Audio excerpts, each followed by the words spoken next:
आज आप सुने ऋषि पश्चिमी कथा। सतयुग में विदुबर नगर में सयंजीत नाम का एक राजा था और ऋषि तुल थे। उसके राज्य में सुमित्रा नाम का एक किसान था। उसकी पत्नी जयश्री बहुत पतिव्रता थी। एक बार बरस ऋतु में जब उसकी पत्नी खेती में व्यस्त थी तो वो रजस्वाला हो गई। उसे पता चल गया कि वो रजस्वाला है, फिर भी वो घर के काम काज में लगी रही। कुछ समय बाद पुरुष और स्त्री दोनों ने अपना पूरा जीवन जिया और मर गए। जय श्री कुतिया बनी और सुमित्रा रजस्वाला स्त्री बनी। सर्प के आने के कारण बैल की योनि को प्राप्ति हुई, क्योंकि राजस्वाला दोष के अलावा उन दोनों में कोई दोष नहीं थी। इस कारण उन दोनों को अपने पूर्व जन्म का सारा विवरण याद हो गया। वो दोनों अपने पुत्र सुमित्रा के साथ कुतिया और बैल के रूप में उसी नगर में रहने लगी। परमात्मा सुमित्रा अपने अतिथियों का पूरा आदर सत्कार करता था। अपने पिता के श्राद्ध के दिन उसने ब्राह्मणों के खाने के लिए अनेक प्रकार के भोजन बनाया। जब उसकी पत्नी किसी काम से रसोई से बाहर गई हुई थी तो रसोई में खीर के बर्तन में एक सांप ने जहर उगील दिया। सुमित्रा की माँ कुतिया के रूप में दूर से सब कुछ देख रही थी। जब उसके बेटे की बहू आई तो उसने अपने बेटे को ब्रह्मा हत्या के पाप से बचने के लिए उस बर्तन में अपना मुंह डाल दिया। सुमित्रा की पत्नी चंद्रावती कुतिया के इस कीर्ति को नहीं देख सकी और उसने चूल्हे से जलती हुई लकड़ी निकाली और कुतिया पर मार दी। बेचारी कुतिया मार खाकर इधर उधर भागने लगी। सुमित्रा की बहू रसोई में जो भी बचा हुआ खाना यदि बच जाता था उसे कुतिया को खिला देती थी, लेकिन क्रोध के कारण वो भी बाहर फेंक देती थी। सारा खाए पदार्थों फेंकवा कर बर्तन साफ करके उसने फिर से भोजन पकाया और ब्राह्मणों को खिला दिया। रात के समय कुतिया भूखे से व्याकुल होकर अपने पूर्व पति के पास जो बैल के रूप में रह रहा था आई और बोली, हे प्रभु, आज मैं भूख से मर रही हूँ। यद्यपि मेरा पुत्र मुझे प्रतिदिन भोजन देता था, किंतु आज मुझे कुछ नहीं मिला। मैंने अनेक ब्रह्म हत्या के भय से सर्प विष युक्त खीर के बर्तन को छूकर उसे अभ्यक्ष बना दिया था। इसी कारण उसकी पुत्र वधू ने मुझे मारा पीटा और खाने को कुछ नहीं दिया।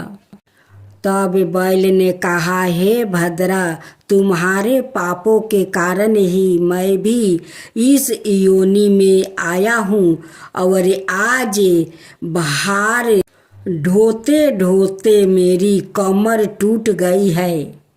आज मैं भी सारा दिन खेत जोतता रहा, मेरे पुत्रा ने आज मुझे भोजन नहीं दिया और मुझे बहुत मारा भी। इस प्रकार मुझे कष्ट देकर उसने इस श्राद्ध को निष्फल कर दिया। अपने माता पिता की यह बातें सुमित्रा सुन रहा था। उसने उन दोनों को एक ही समय में भर पेट भोजन करवाया था। उनके कष्ट से दुखी होकर वन की ओर चल गया। वन में जाकर उसने ऋषियों से पूछा कि किन कामों के कारण मेरे माता पिता इन नियम योनियों को प्राप्ति हुई और अब उन्हें मुक्ति कैसे मिलेगी। सबरतामा ऋषि ने कहा कि उनके उद्धार के लिए तुम अपनी पत्नी सहित ऋषि पश्चिमी का व्रत करो और उसका फल अपने माता पिता को दो। भादो मास की शुक्ला पश्चिमी को दोपहर के समय मुंह साफ करके नदी के पवित्र जल में स्नान करो और ना रेशमी वस्तु पहन करे अरुधिति सहित तपस्वियों का भोजन करो। यह सुनकर सुमित्रा अपने घर लौट आई और विधि विधान से पत्नी सहित व्रत का पूजन किया। उसके पुण्य के प्रभाव से उसके माता पिता दोनों पशु योनि से मुक्त हो गया। अत जो स्त्री भक्ति पूर्वक ऋषि पश्चिमी का व्रत करती है वो सभी सांसारिक सुखों को भोग कर वैकुंठ जाती है। ऋषि पश्चिमी गाथा दूसरा अध्याय। एक गाथा के अनुसार एक बार राजा सीताश्वर धर्म का मामर जानने के लिए ब्रह्मा जी के पास गए और उनसे सभी पापों का नाश करने वाले व्रत के बारे में बताने को कहा। इस पर ब्रह्मा जी ने उन्हें ऋषि पश्चिमी व्रत के बारे में जानकारी दी और कथा सुनाई। उन्होंने बताया कि विदर्भ में उच्चतक नाम का एक सदाचारी ब्राह्मण रहता था। उसकी पत्नी का नाम सुशीला था और वो पतिव्रता स्त्री थी। उसके एक पुत्र और एक पुत्री थी, यानी कुल 2 संतानों थी। जब कन्या विवाह योग हुई तब ब्राह्मण ने उसका विवाह करवा दिया। हालांकि कुछ समय बाद उस पर विपत्ति आ गई और वो विधवा हो गई। इस पर दुखी ब्राह्मण चंपित ने नदी किनारे एक झोपड़ी बनाई और अपनी पुत्री के साथ रहने लगे। इसी बीच एक दिन कन्या सो रही थी, तभी उसके शरीर में कीड़े पड़ गया। उसने यह बात अपनी माँ को बताई। माँ ने यह बात अपने पति को बताई और पूछा कि उनकी पुत्री को यह दुख क्यों भोगना पड़ रहा है। उच्चतंग ने ध्यान करके पता लगाया कि पिछले जन्म में यह कन्या ब्राह्मण थी और राज सवाला होने पर भी बर्तन छूती थी। यद्यपि उसे यह जन्म उस पाप का फल भोगने के लिए मिला है, फिर भी उसने ऋषि पश्चिमी का व्रत नहीं किया। इसी कारण उसके शरीर में कीड़ा पड़ गया है। ब्राह्मण ने बताया कि रजस्वला स्त्री पहले दिन चंडालनी के समान, दूसरों दिन ब्रह्मा घातनी के समान, तीसरे दिन धोबिन के समान और चौथे दिन स्नान करके पवित्र हो जाती है।